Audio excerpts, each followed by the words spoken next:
Hey everybody, what's going on? Hope you guys are doing good. I am doing just great.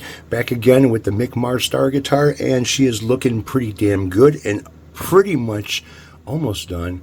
Tonight she will be primered. So I've got the control cavity drilled out. Drilled out on the back, so the next thing I have to do is to route out a little bit of an edge over here, put a little bit of a lip so I can surface, basically have the cover match up with the surface of the body. All of the sanding has been done. All of the edges have been rounded over. I had a little bit of a chip out right over here, but I ended up filling it up with some CA glue, and she is pretty much fine. CA glue and a little bit of the sawdust from the basswood when I was doing the sanding. All the corners, edges, everything is all rounded off. Looks really fucking good. Came out really nice.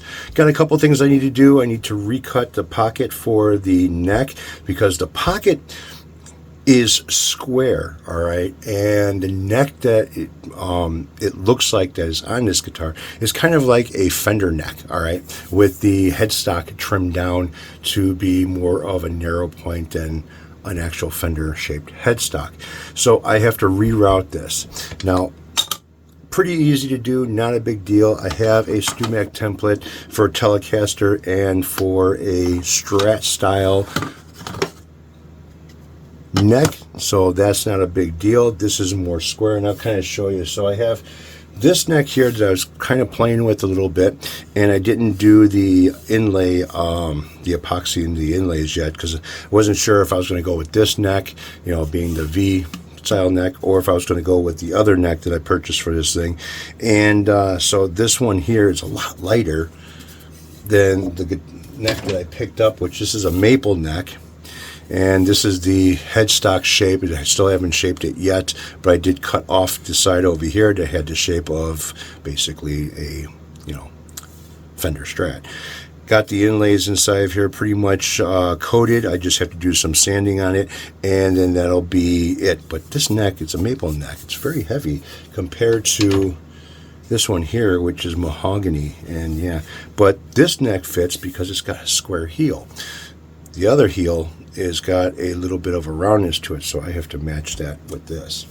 I also was digging around and I found something that I bought a long time ago and never did anything with it, and that was a template of a Les Paul. So I have a lot of veneer to, you know, do some Les Paul bodies. Got a couple of bodies that I think that will fit that template. So again, I just have to knock this down a little bit because I'm not going to put a pickup ring on here. I am going to have this thing kind of mounted inside of the wood. No pickup ring. It's going to make it a lot more cleaner. I found a set of Tone Ninja tuners that should work perfectly on this thing. At least I hope so. They should. Yeah, they're on the right side. Locking tuners. So those are going to go on there. I have a Dragonfire Crusader I think it's called, pickup that's green, that's going to go inside of here, and then this is going to get a green web, so it's not going to be the black and red that is the original. And I don't want it to be exactly like the original because then you're just copying off of somebody else, but then again, I'm kind of copying off of somebody else. So yeah, here she is. She's ready to go. And you know, I fixed that end. Amazing what a little bit of wood glue and leftover pieces from cutting this out would do. So yeah.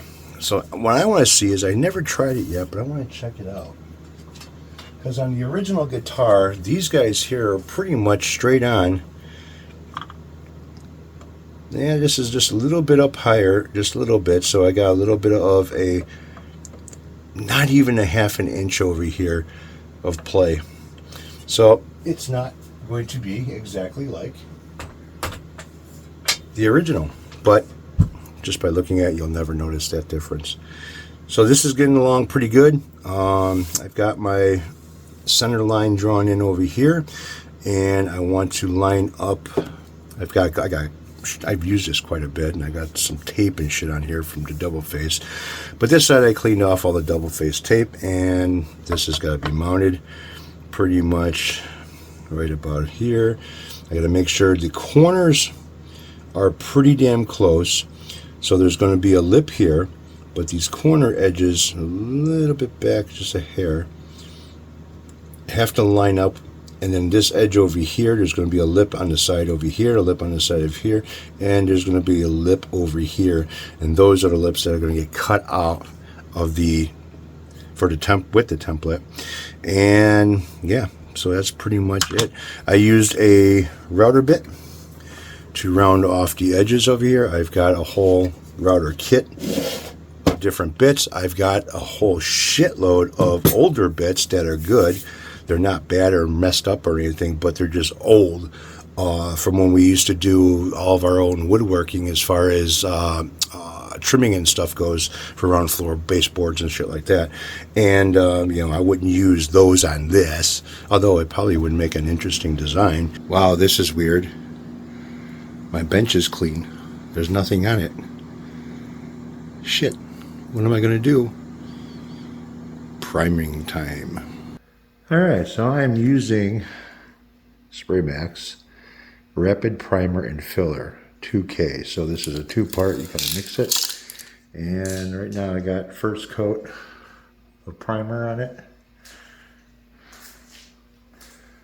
Let it dry.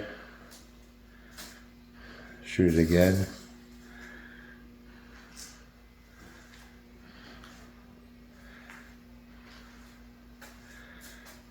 Yeah, it's going to work out really nice.